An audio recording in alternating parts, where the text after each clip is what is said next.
Well, Ukraine's President Volodymyr Zelensky ringing the opening bell for the New York Stock Exchange this morning. His appearance was, of course, virtual as the nation continues to fight a war within its borders. The invasion by Russia has devastated a once lively economy, according to the World Bank.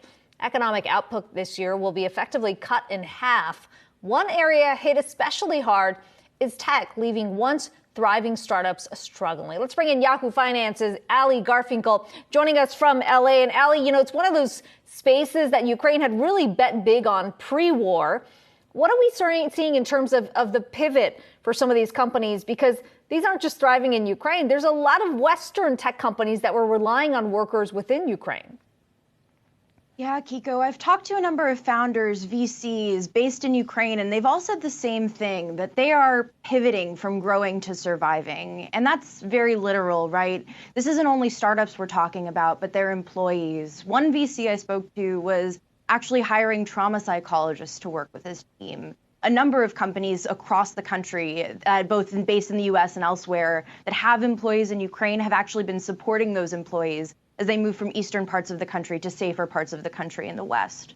Now, it's important to note there actually is some data that's come out of Tufts University that says the sector is proving resilient, but I cannot stress enough, Akiko, Ukrainian startups, investors, tech workers are in a difficult spot right now as this conflict is dragging on with no end in sight.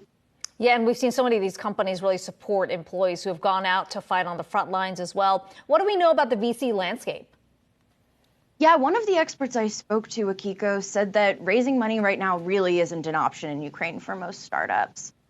Funding's been drying up, and that kind of leaves Ukraine's tech scene in a difficult spot. And where is that spot? The answer is with a lot of grassroots efforts. One effort I spoke to is called the Ukrainian Tech Circle. They're an alliance of VCs and tech companies that have collaborated to help startups survive the war. They do fundraising, contract sourcing, advising. We also know that, businesses are carrying on successfully in many cases. About 77%, of Ukrainian tech companies have actually brought in new clients throughout the war.